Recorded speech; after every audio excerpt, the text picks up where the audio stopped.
नमस्कार। ब्रेक के बाद खबरों में एक बार फिर से आपका स्वागत है और बात करते हैं चक्रधरपुर की। झारखंड के पूर्व मुख्यमंत्री मधु कोड़ा ने छोटा नागरा का दौरा किया है। इस दौरान उन्होंने सारंडा के लगभग 26 गांव के मुंडा मानकी के साथ बैठक भी की है। छोटा नागरा मध्य उत्क्रमित विद्यालय के प्रांगण में हुए इस बैठक में तमाम मुंडाओं एवं ग्रामीणों से उनके गांव व सारंडा में समस्याओं की जानकारी ली। इसी क्रम में उन्होंने जनजातीय आवास मध्य विद्यालय में हो रहे मरम्मत के कार्य का भी निरीक्षण किया और वहां के ठेकेदार को सही तरीके से काम करने का निर्देश दिया। ग्रामीणों ने बैठक में सड़क, बिजली, पानी, स्वास्थ्य, शिक्षा एवं रोजगार जैसे गंभीर समस्याओं को रखते हुए जल्द से जल्द इन समस्याओं के समाधान की मांग की है। पूर्व मुख्यमंत्री मधु कोड़ा ने तमाम समस्याओं को जल्द दूर करने का आश्वासन दिया है। साथ ही उन्होंने बताया कि अगर छोटा नागरा के लोग एक समिति के माध्यम से ज्ञापन दे कि छोटा नागरा में एम्बुलेंस की आवश्यकता है तो जल्द से जल्द उन्हें एम्बुलेंस भी सांसद के माध्यम से मुहैया कराया जाएगा। मधु कोड़ा ने बताया कि जनजातीय आवास विद्यालय के लिए भी उपायुक्त से उन्होंने बात की है। विद्यालय में एक रसोइया और एक सुरक्षा कर्मी नियुक्त किए जाएंगे। साथ ही उन्होंने सरकार से मांग करते हुए कहा है कि अभी जो चिकित्सकों की नियुक्ति हुई है, कम से कम एक चिकित्सक 24 घंटे छोटा नागरा में उपलब्ध हो। ऐसे चिकित्सक को अविलंब बहाल करे। बहादा टेंटली घाट मुख्य सड़क के काम को अविलंब शुरू करने के लिए वे जल्द उपायुक्त से बात करेंगे। जल्द से जल्द छोटा नागरा के अस्पताल का उद्घाटन और बहादा सड़क का शिलान्यास कराया जाएगा। खासकर सारंडा गांव के जो 26 गांव है, 26 गांव में आज भी बहुत सारे आधारभूत संरचना से लोग माने यहाँ कमी है और उस गांव में अभी भी मूलभूत सुविधाएं नहीं है। आज भी लोग को इंदिरा आवास से लोगों को आज वंचित रखा गया है। शुद्ध पानी पीने का नहीं है। आज सारंडा में किरीबुरु माइंस, मेगातुरु माइंस, गुआ, चिड़िया माइंस है। इसका लाल पानी से पूरा इस इलाके में पानी जो है दूषित हो गया है। फिर शुद्ध पेयजल नहीं मिल पा रहा है। आज जो भी आज DMFT से यहाँ पर या लगाया है या जलपूर्ति योजना, वो सभी जगह पहुँच नहीं रहा है। तो ये सब समस्या। उसके बाद सबसे ज़्यादा है कि यहाँ रोजगार का, बेरोजगारी का है। लोग इंटर ITI किया है, पॉलिटेक्निक किया है, मैट्रिक पास किया है, ग्रेजुएशन किया है, उन लोग आज एग्ज़ाम देने के बाद भी उसको नौकरी नहीं ले रहा है। जबकि यहाँ का ज़मीन बर्बाद हो रहा है, यहाँ के वातावरण दूषित हो रहा है, लोग यहाँ पर बीमारी से ग्रसित हो रहा है। जब एग्ज़ाम होता है तो बाहर के लोगों को ही सिलेक्शन कर लिया जाता है।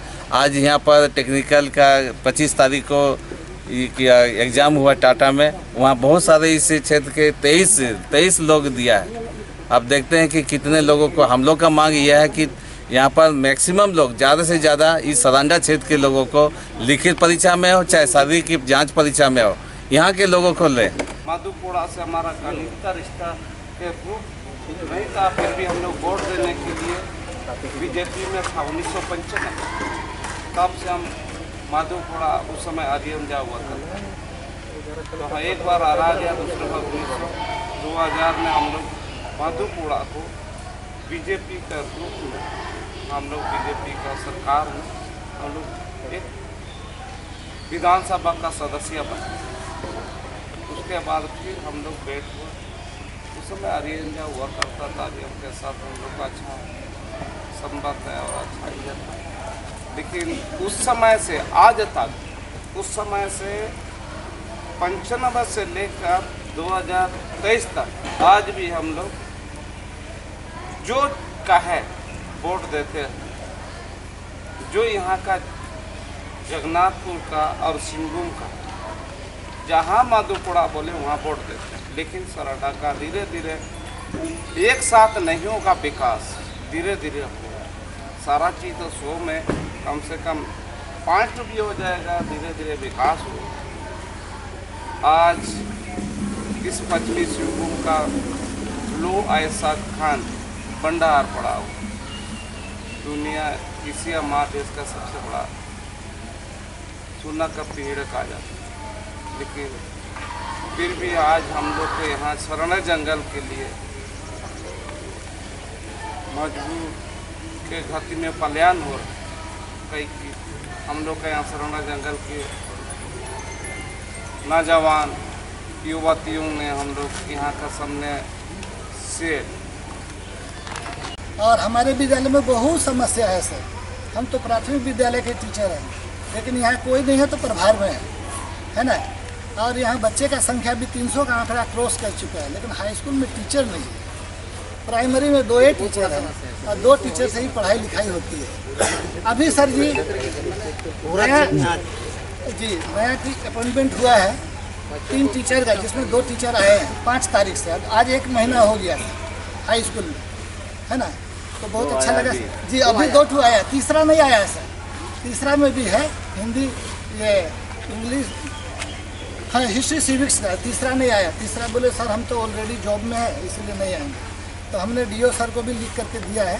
राजधानी रांची स्थित राजद के प्रदेश कार्यालय में पार्टी का 27वां स्थापना दिवस मनाया गया। इस अवसर पर पार्टी के मंत्री सत्यानंद भोक्ता सहित कई प्रदेश स्तरीय नेता, पदाधिकारी और बड़ी संख्या में कार्यकर्ता मौजूद रहे। मौके पर कार्यक्रम में उपस्थित रहे राजद प्रदेश अध्यक्ष ने कहा कि हमारी पार्टी का गठन जिस प्रकार से गरीब, पिछड़े तबके एवं शोषित वर्ग के लोगों के सामाजिक उत्थान के लिए हुआ है, उस उद्देश्य को हम सब मिलकर संकल्पित होते हुए राष्ट्रीय जनता दल को आगे बढ़ने के लिए कटिबद्ध रहेंगे। हमारा पार्टी का चूँकि यह 27वां वर्ष है, हमारे नेता आदरणीय लालू प्रसाद जी ने राष्ट्रीय जनता दल का गठन किया था। इसका 27वां वर्ष है और प्रत्येक वर्ष राष्ट्र स्थापना दिवस मनाया जाता है। आज पूरे देश में झारखंड के प्रत्येक जिलों में पार्टी कार्यालय में भी स्थापना दिवस मनाया जा रहा है, जहां हमारे पार्टी के सभी वरिष्ठ नेता यहाँ उपस्थित हैं। और इस स्थापना दिवस में राष्ट्रीय जनता दल के कार्यकर्ता जो हमारे झारखंड प्रदेश से आए हुए हैं, सब लोग ये संकल्प लेंगे कि हमारे नेता आदरणीय लालू प्रसाद जी ने वही सरकार में शामिल राजद कोटे के मंत्री सत्यानंद भोक्ता का कहना है कि झारखंड और बिहार दोनों प्रदेशों में राष्ट्रीय जनता दल के साथ गठबंधन होकर सरकार चल रही है। संगठन को मजबूत बनाने को लेकर बिहार से निर्देशित होकर प्रदेश राजद कार्य करता है। आगामी लोकसभा चुनाव में हमारे राजद के राष्ट्रीय अध्यक्ष तय करेंगे। उम्मीदवार कोई भी होगा, हम लोग संगठित होकर उन्हें जिताने का काम करेंगे। आज राष्ट्रीय जनता दल का बिहार झारखंड में 27वां स्थापना दिवस मनाया जा रहा है। पार्टी का 27 वर्ष हो गया, यानी पूर्ण रूप से जवान बोलिए, सियान बोलिए। और इस 27 वर्षों ने बहुत तरह का चढ़ाव उतार, बनते बिगड़ते, सरकार आई सरकार गई, और पार्टी बिहार हो या झारखंड हो, अभी दोनों जगह पर गठबंधन की सरकार है और दोनों जगह पर मजबूती से सरकार काम कर रही है। और संगठन के मजबूत और सशक्त बनाने के लिए हम लोग बिहार से जो दिशा निर्देश मिलता है, झारखंड में हम लोग उसको जिला से लेकर प्रखंड स्तर तक पहुंचाने का काम करते हैं। और आने वाला 2024 लोकसभा का चुनाव है और हमारे माननीय राष्ट्रीय अध्यक्ष लालू प्रसाद यादव जी जो तय करेंगे, उम्मीदवार कोई भी होगा, हम लोग एक सिपाही के नाते तन मन धन के साथ जिताने का काम करेंगे। इधर शहीद स्टैंड स्वामी नायक मोर्चा, वामदल और सामाजिक एवं बुद्धिजीवी ने संयुक्त रूप से शहादत दिवस के अवसर पर राजधानी रांची के राजभवन के समीप मांगों को लेकर धरना और श्रद्धांजलि संकल्प सभा का आयोजन किया। इस कार्यक्रम में शामिल सामाजिक कार्यकर्ता ने बताया कि धरना के माध्यम से हम मांग करते हैं कि केंद्र सरकार की ओर से स्टैंड स्वामी न्यायिक हिरासत में हत्या के दोषियों को अविलंब सजा दी जाए और UAPA कानून को देश से खत्म किया जाए। सभा आयोजन किए हुए हैं और इस संकल्प सभा में हम लोग, एक तो हम लोगों का जो पहले से ही मांग था कि फादर स्टैंड स्वामी का जो निधन हुआ है वो संस्थागत निधन हुआ है और ये संस्थागत हत्या है। तो संस्थागत हत्या है तो हम लोग पहले से बोल रहे हैं कि इनके जो हत्यारे हैं उनको चिन्हित किया जाए और जो हत्यारे चिन्हित करने के बाद उन पर कड़ी से कड़ी कार्रवाई की जाए। इधर राजधानी रांची के राजभवन के समीप आदिवासी समन्वय समिति के द्वारा 1 दिवसीय धरना दिया गया। इस धरने में रांची के विभिन्न आदिवासी संगठनों का समर्थन रहा। धरना का मुख्य उद्देश्य समान नागरिक संहिता देश भर में लागू किए जाने के विरोध में रहा। धरना में शामिल झारखंड के आदिवासी मूल के रही अग्रणी नेता ने कहा कि समान नागरिक संहिता के लागू हो जाने से आदिवासी भाषा, संस्कृति तथागत रीति रिवाज, परंपरा को नष्ट करने का दौर शुरू हो जाएगा। आगामी 30 जुलाई को पूरे देश के आदिवासी झारखंड में एकत्रित होंगे और इसके विरोध में रणनीति बनाएंगे। उसके बाद जोरदार आंदोलन किया जाएगा। हमारे अपने पूर्वजों ने भी जल जंगल जमीन की रक्षा करने के लिए जिस तरह से क्रांतियाँ की और बहुत सारी ऐसी चीज़ों को जो अंग्रेज़ों ने भी समझा कि आदिवासियों को अपने चीज़ों के साथ, अपनी व्यवस्थाओं के साथ छेड़छाड़ पसंद नहीं है। इसीलिए तो जब 1972 में जो इस देश में 1872 में जब इस देश में जनगणना का काम शुरू हुआ तो आदिवासियों को अलग कॉलम कोड में रखा गया। उसके बाद 20वीं शताब्दी में जो है और इसके बाद कई कानून भी हमारे ज़मीन सुरक्षा कवच जो है कानून के बतौर भी बनाए गए। 20वीं शताब्दी में जो है अनुसूचित क्षेत्रों को अंग्रेज़ों द्वारा चिन्हित किया गया कि यहाँ पर जो देश का लागू कानून जो है यहाँ पर नहीं चलेगा। ये स्पष्ट रूप से कहा है। आज़ादी के बाद भी भारत के संविधान में भी इन सब बातों को यथावत रखते हुए और बल्कि उससे आगे बढ़ के हमारे कस्टमरी लॉ को भी जो है कानूनी जो है मान्यता दी गई। साथ ही साथ 5वीं और 6वीं अनुसूची का भी निर्माण आखिर क्यों किया गया कि आदिवासी जो है अपने इलाकों में अपने तरीके से रह सकें। अब देश भर में 730 जो है आदिवासियों का जो है सूची बनी हुई है। सबके अपने अलग अलग व्यवस्थाएं हैं, अपना अलग अलग प्रथागत कानून है। सिद्धगोड़ा थाना अंतर्गत एग्रीको ऑक्सीजन कॉलोनी मैदान में एक बार फिर जिसको द्वारा कराए जा रहे चारदीवारी के काम को स्थानीय लोगों ने रुकवा दिया और अधिकारियों को वहां से खदेड़ डाला। बता दें कि ऑक्सीजन कॉलोनी मैदान में जिसको की ओर से क्षेत्रवासियों के लिए वाटर ट्रीटमेंट प्लांट लग रही है। शुरुआती समय में बड़े वाहनों की पार्किंग एवं पूजा स्थल से वंचित हो जाने को लेकर स्थानीय वासियों ने विरोध जताया था, जिसके बाद विधायक सरयू राय की पहल पर जिसको ने पूजा बेदी से 200 बाई 200 जगह छोड़कर चारदीवारी एवं गेट और बिजली की व्यवस्था करने का आश्वासन दिया था, लेकिन किए गए वादे से मुकरकर पूजा स्थल से सटाकर चारदीवारी करने का प्रयास किया जा रहा है। इसके लिए पिछले कुछ दिन पूर्व भी स्थानीय लोगों के विरोध के बाद काम रोक दिया गया था, लेकिन एक बार फिर जुस्को के सिक्योरिटी डिपार्टमेंट के अधिकारियों ने सुरक्षा कर्मियों के साथ पहुंचकर चारदीवारी कराने का प्रयास किया। इसकी जानकारी पूजा कमेटी और स्थानीय लोगों को होने पर जमकर हंगामा किया और काफी देर तक तू मैं होने के बाद काम को रुकवा दिया। इतना ही नहीं, 4-5 वाहनों से आए सुरक्षा कर्मी अधिकारियों को कार्यस्थल से खदेड़ दिया गया। स्थिति की गंभीरता को देखते हुए वे लोग भी वहां से चलते बने।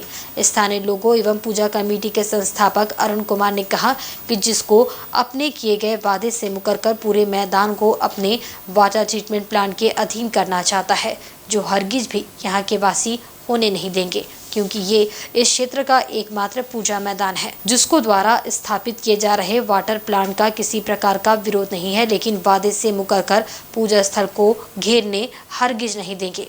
कॉन्फ्रेंस रूम में 2 घंटा तक बातचीत हुआ। फाइनल हो गया 200 बाई 200 जमीन दे देंगे, फेडरल ब्लॉक लगा देंगे, गेट लगा देंगे, बारवेट वार्ड से बैरिकेटिंग कर देंगे, गेट लगा देंगे। 1 मिनट लॉक एंड की करके चाबी आप लोग को दे देंगे, आप लोग को जो करना कीजिए, पावर सोर्स दे देंगे, सब कुछ दे देंगे। उसके बाद मतलब ट्रक पार्किंग कैंसिल होगी। उसके बाद इस घटना के बाद 2 बार पूजा इसी को दिखा। आज क्या हो रहा है? इधर देखिए, उधर मत देखिए, उधर वीडियो बना के दिया हुआ है, आप देख लीजिए। अब उसका ही वीडियो को रोक लीजिए, वीडियो बना के दिया हुआ। उसके बाद अचानक ना अब ये जमीन छटाक जमीन देने के लिए तैयार नहीं है।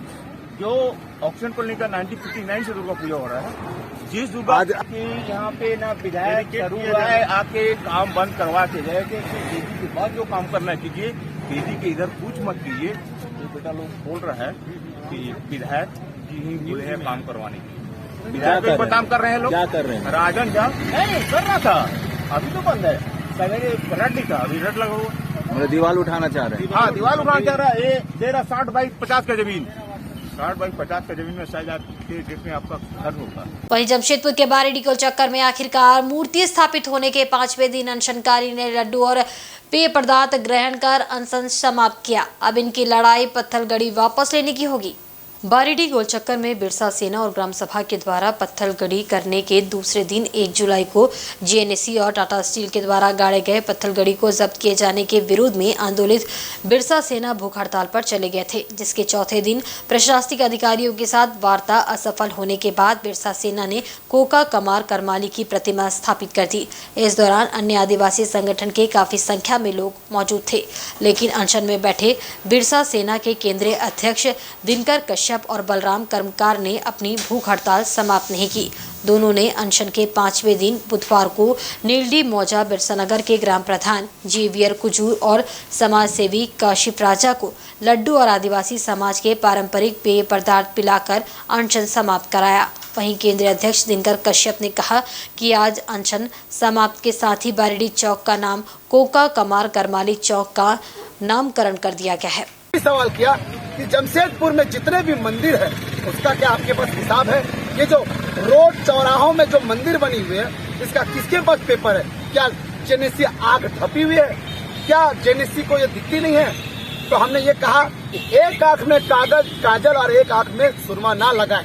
ये टाटा कंपनी नहीं तो 25 आने को है और ग्राम सभा घुसेगा और 25 में उखाड़ फेंकेगा टाटा कंपनी को। और पूरे समाज के साथ हम लोगों ने मिलकर बिरसा सेना को बहुत सहयोग मिला। इसमें काफी सारे हमारे लोहार समाज, हमारे भूमि समाज, हमारे संथाल समाज और हमारे रविदास समाज, हमारे तांती समाज, हमारे गोप समाज, भिन्न भिन्न समाज के लोगों ने और उलूडी ग्राम सभा के लोगों ने सहयोग दिया और बिरसानगर ग्राम सभा के लोगों ने सहयोग दिया। आज हम लोगों ने यहाँ पे मूर्ति, कल के दिनों में हम लोगों ने मूर्ति अनावरण किया और उसके बाद से हम लोग का आज से चौक का नाम कोका कमार करमाली चौक के नाम पर और आज इधर आधारभूत संरचना का विकास और डायन प्रथा एवं नशा पान जैसी बुराइयों से निपटने के लिए कोल्हान प्रमंडल के आयुक्त मनोज कुमार पश्चिमी सिंहभूम और सरायकेला खरसावां जिले के प्रशासनिक और पुलिस पदाधिकारियों के साथ बैठक की। बैठक में पश्चिमी सिंहभूम के उपायुक्त अनन्य मित्तल, पुलिस अधीक्षक आशुतोष शेखर, सरायकेला खरसावां के उपायुक्त अरवा राजकमल और पुलिस अधीक्षक आनंद प्रकाश सहित अन्य पदाधिकारी मौजूद रहे। पश्चिमी सिंहभूम और सरायकेला खरसावां दोनों ही जिला उग्रवाद प्रभावित है। ऐसे में उग्रवाद को समाप्त करने के लिए आधारभूत संरचना का विकास अति आवश्यक है। आयुक्त मनोज कुमार का प्रयास है कि दोनों ही जिलों में सड़कों की व्यवस्था और मोबाइल कनेक्टिविटी की सुविधा में सुधार करके उग्रवाद पर अंकुश लगाया जा सकता है। बैठक के बाद मीडिया से बात करते हुए आयुक्त मनोज कुमार ने कहा कि सड़कों के निर्माण और जहां मोबाइल टावर लगाए जा रहे हैं उनके बारे में जानकारी ली गई है। हमारी कोशिश है कि उग्रवाद प्रभावित क्षेत्रों में सड़कों और मोबाइल कनेक्टिविटी को ठीक किया जाए। इससे आम जनता को भी फायदा होगा और सुरक्षा बलों को भी काम करने में सहूलियत होगी। उन्होंने कहा कि डायन प्रथा और ड्रग्स के खिलाफ लोगों को जागरूक करने का काम करने की जरूरत है। इस विषय पर आज मंथन भी हुआ है। ड्रग्स के मामलों में अदालत में सही तरीके से आरोप पत्र समर्पित नहीं होने के कारण केस हल्का हो जाता है। इसे और बेहतर बनाने के लिए पुलिस पदाधिकारियों को प्रशिक्षण दिया जाएगा। बेसिकली इंफ्रास्ट्रक्चर डेवलपमेंट से रिलेटेड और एलडब्ल्यू एक्टिविटीज को कंटेन करने के लिए जो जिला स्तर से प्रयास किए जाने के उसकी ओर इंगित है। तो इसमें रोड इंफ्रास्ट्रक्चर और इसकी कम्युनिकेशन सिस्टम, जैसे जहाँ जहाँ मोबाइल टावर आदि बनने हैं वहाँ के प्रोग्रेस को देखते हैं। आज जो बरसात आ रहा है उस क्रम में देखते हैं कि रोड हमारा मोटरेबल हो और इवन जो जहाँ सीआरपीएफ के कैंप हैं, चाहे एलडब्ल्यू अफेक्टेड जो एरिया है वहाँ सभी सुविधाएं उपलब्ध हो ताकि सीआरपीएफ वालों को और आम लोगों को ही परेशानी नहीं। तो स्पेशली इन्हीं सब चीज़ों पर हम लोग फोकस करते हैं। और जो डेवलपमेंट के जिले के अंदर प्रमंडल के अंतर्गत जो डेवलपमेंट के काम होने हैं उसकी मॉनिटरिंग की जाती है। और दो बात विशेषकर इसमें करते हैं वो है डायन प्रथा और ड्रग्स को कंटेन करने के लिए। तो उस पर भी काफ़ी विचार विमर्श हुआ है कि डायन प्रथा को हम काफ़ी डायन प्रथा पर काम करेंगे, इसको कंटेन करने के लिए और इसको रोकने के लिए लोगों में सेंसिटाइजेशन आईएसी कार्यक्रम चलाएंगे और उस क्रम में वेरियस फॉर्मेट्स में वेरियस प्लेटफॉर्म्स पर इसको यूज़ करना है, हमें कैसे सेंसिटाइज करेंगे। और साथ में जो ड्रग्स के प्रोसिक्यूशन के केसेस जो कुछ फेल होते हैं उसको ख़त्म करने के लिए पुलिस ऑफिसर्स को और जो इंस्पेक्टर लेवल के चाहे उसके इवन डाउन लाइन में है उनको ट्रेन करने के लिए हम लोग ने विस्तृत कार्यक्रम बनाया है। इधर आदित्यपुर स्थित एनआईटी जमशेदपुर में तैनात होमगार्डों को प्रबंधन ने मंत्रालय के आदेश से हटाने की प्रक्रिया आरंभ की है। इस बात से बिफरे होमगार्ड जवान बुधवार को अहले सुबह संस्थान के अंदर कैंपस सड़कों पर उतरकर प्रबंधन के विरुद्ध जमकर नारेबाजी की और एनआईटी प्रबंधन पर कई गंभीर आरोप लगाए हैं। इस आंदोलन में होमगार्ड्स के जवान के साथ 6 महीने से धरना पर बैठे अनुकंपा आश्रितों के परिजन भी उनके समर्थन में आ गए और कैंपस में जमकर हो हंगामा किया। वहीं इस संबंध में प्रबंधन की ओर से प्रवक्ता सुनील कुमार भगत ने कहा कि मंत्रालय के आदेशानुसार अब संस्थान में पूर्व सैनिक ही सुरक्षा व्यवस्था संभालेंगे, जिसके लिए जैम पोर्टल पर टेंडर किए गए हैं। साथ ही धीरे धीरे होमगार्ड को यहां से हटाने की प्रक्रिया शुरू हुई है। होमगार्ड का शोषण बंद करो, बंद करो, बंद करो। वर्दी में गाय और झाड़ू नहीं चलेगी, नहीं चलेगी, नहीं चलेगी। होमगार्ड का शोषण करना बंद करो, बंद करो, बंद करो। रजिस्ट्रार साहब मुर्दाबाद, मुर्दाबाद, मुर्दाबाद। सिक्योरिटी इंचार्ज मुर्दाबाद, मुर्दाबाद, मुर्दाबाद। वहीं सरायकेला प्रधान जिला एवं सत्र न्यायाधीश विजय कुमार सपरिवार वरिष्ठ नागरिक गृह पहुंचे। इस दौरान उन्होंने वरिष्ठ नागरिक गृह का निरीक्षण किया। इसी क्रम में सबसे पहले उन्होंने उक्त परिसर में निवासरत बुजुर्ग महिला एवं पुरुषों से वार्ता कर उनसे परिचय प्राप्त कर कहा कि परिसर में स्थित सभी सदस्यों को अपने परिवार के सदस्य मानकर हंसी खुशी जीवन व्यतीत करें।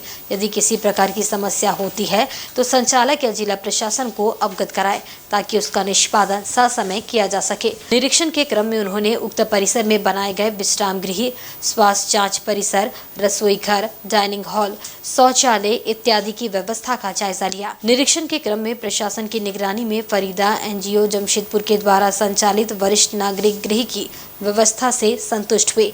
उन्होंने कहा कि उक्त परिसर में उपस्थित वरिष्ठ नागरिकों की चेहरे की मुस्कान प्रशासन के मेहनत एवं निगरानी का फल है। इन्हें बेहतर सुविधा प्रदान की जा रही है। जो लोग रह रहे हैं, जो सीनियर सिटीजन्स हैं, उनके साथ बहुत अच्छा लगा और आकर यहाँ पर जो व्यवस्था देखे वो बहुत ही अच्छा व्यवस्था है। हम बहुत डिस्ट्रिक्ट में भी गए हैं ओल्ड एज होम में, लेकिन यहाँ का जो व्यवस्था है वो दूसरे डिस्ट्रिक्ट से भी बहुत अच्छा है और नीट एंड क्लीननेस बहुत ही अच्छा लगा। और सबका सभी बाथरूम जो रहने वहने का ये लोग का जगह है, चाहे रूम हो चाहे किचन भी हो, सब हाइजीनिक है। इसमें भास्कर जी जो यहाँ के केयर टेकर हैं, जो एनजीओ हैं, उनका बहुत बड़ा योगदान है। और सिप्ला मैडम जो यहाँ की इंचार्ज हैं, वो भी उनका भी बहुत योगदान है। और बराबर सुधा जी जो सीडीपीओ हैं, उनका भी बहुत योगदान है। और एसडीओ साहब का सुपरविजन यहाँ बराबर आता है ना। तो इन सभी को मेरी तरफ से धन्यवाद। डुमरिया प्रखंड कार्यालय सभागार में मैट्रिक एवं इंटर परीक्षण 2023 के टॉपर छात्र छात्राओं के लिए प्रतिभा सम्मान समारोह का आयोजन किया गया। इस प्रतिभा सम्मान समारोह में मुख्य अतिथि के रूप में विधायक प्रतिनिधि झामुमो प्रखंड अध्यक्ष मिर्जा सोरेन, विशिष्ट अतिथि के रूप में 20 सूत्रीय अध्यक्ष भगत पासके, प्रमुख गंगामणि हेम्ब्रम, उप प्रमुख चेतन मुर्मू, झामुमो केंद्रीय सदस्य शंकर चंद्र हेम्ब्रम, युवा मोर्चा अध्यक्ष भगत हांसदा, सचिव Jaipal Singh Murmu, BDO Sadhucharan Devgam, CEO, school के प्राचार्य आदि उपस्थित थे। मौके पर अतिथियों द्वारा टॉपर छात्र छात्राओं को लक्ष्य की प्राप्ति के लिए मोटिवेट किया एवं छात्र छात्राओं ने अपनी सफलता के बारे में बताया। मौके पर शिक्षकों ने भी अपने अनुभव को साझा किया, जिसके बाद अतिथियों द्वारा टॉपर छात्र छात्राओं को प्रशस्ति पत्र, मेडल, बैग एवं मैट्रिक के प्रखंड के फर्स्ट, सेकंड और थर्ड छात्र छात्राओं को विशेष पुरस्कार के रूप में मोबाइल एवं लैपटॉप देकर सम्मानित किया गया। मौके पर अच्छा प्रदर्शन दिखाने को लेकर स्कूल के शिक्षकों की टीम के बीच भी मोमेंटो का वितरण किया गया। प्रखंड की ओर से प्रशस्ति पत्र तथा पोटका विधायक संजीव सरदार की ओर से पुरस्कार के रूप में मेडल, मोमेंटो, बैग, कलम, मोबाइल व लैपटॉप दिया गया। यह प्रखंड अंतर्गत सभी 10 हाई स्कूल में और दो प्लस 2 स्कूल का बच्चे लोग को ध्यान में रहते हुए, शिक्षा को ध्यान में रहते हुए स्थानीय विधायक माननीय संजीव सरदार के पहल पर कि क्षेत्र में शिक्षा में बढ़ावतरी हो, अच्छा प्रदर्शन करे, यहाँ का बेटा बेटी अच्छे एजुकेशन ले, उस पर बढ़िया से प्रचार प्रसार हो, एक प्रोत्साहन के लिए आज सम्मान समारोह का आयोजन किया गया। और आज के बुलेटिन में बस इतना ही। कल फिर हाजिर होंगे कुछ नई खबरों के साथ। तब तक देखते रहिए इनसाइड झारखंड न्यूज़। नमस्कार।